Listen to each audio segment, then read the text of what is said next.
Hi friends, ഓർമ്മ കിച്ചണിലേക്ക് സ്വാഗതം. ഇന്ന് നമുക്ക് കൂളായിട്ടുള്ള ഒരു ഡെസേർട്ട് ആയാലോ. ആദ്യം നമുക്കിതുപോലെ പഴുത്ത നല്ലൊരു മാമ്പഴം എടുക്കാം. നല്ല മധുരമുള്ള മാങ്ങയാണിത്.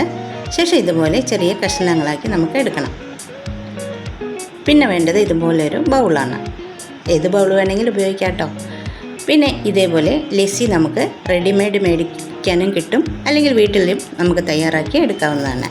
കുറച്ച് തൈരെടുത്ത് പഞ്ചസാരയിട്ട് മിക്സിയിൽ അടിച്ചെടുത്താൽ ലസ്സിയായി. ശേഷം നമ്മൾ ഈ അരിഞ്ഞു വെച്ചിരിക്കുന്ന മാങ്ങ ബൗളിലേക്ക് ഇട്ടതിന് ശേഷം അതിലേക്ക് എടുത്തു വെച്ചിരിക്കുന്ന ലസ്സി അതുകൂടി ചേർത്ത് നന്നായിട്ടൊന്ന് യോജിപ്പിച്ചെടുക്കാം. ഇതേപോലെ നന്നായിട്ടൊന്ന് യോജിപ്പിച്ച് കൊടുക്കണം.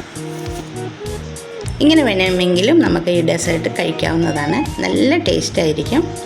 പക്ഷേ ഞാനിതിലേക്ക് അല്പം വറുത്ത അണ്ടിപ്പരിപ്പോ അല്ലെങ്കിൽ ബദാമോ പിസ്തയോ ഏത് ഡ്രൈ ഫ്രൂട്ട്സ് വേണമെങ്കിലും നമുക്കിതിലേക്ക് ഇട്ട് കൊടുക്കാം. ഇതുപോലെ ഒരു ഗ്ലാസ്സിലേക്ക് എടുക്കാം. നല്ല സൂപ്പർ ഡെസേർട്ട് റെഡി.